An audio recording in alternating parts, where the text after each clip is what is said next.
ఆ విధంగా 25 ఏళ్ల నాడు ఎగిరినటువంటి జెండా ఈ గులాబీ జెండా. చాలా మంది బంద్ చేయాలి ఏ బాబు బంద్ చేయాలన్నా బాబు. ఆ రకంగా ఎగిరిన జెండాను ఎందరో అవమానపరిచింది, ఎన్నో మాటలు అన్నారు, ఎగతాళి చేసిండ్రు, అవహేళన చేసిండ్రు, మకలో పుట్టింది ఉబ్బలో పోతుందని చెప్పిండ్రు.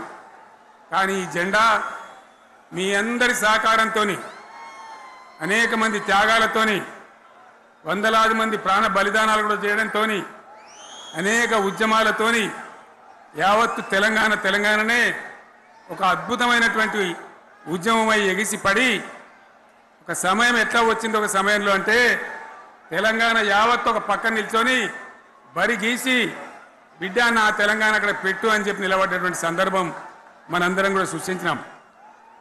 తద్వారా మన లక్ష్యం తెలంగాణ రాష్ట్రాన్ని సాధించుకున్నాం.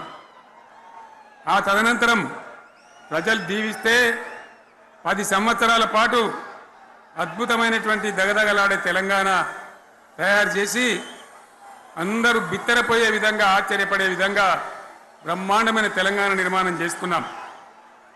ఆ విధంగా 25 సంవత్సరాల సుదీర్ఘ చరిత్రను ఈరోజు ఈ వరంగల్ గడ్డ మీద మనం జరుపుకుంటా ఉన్నాం. రజతోత్సవ సందర్భంలో జరుపుకుంటా ఉన్నాం.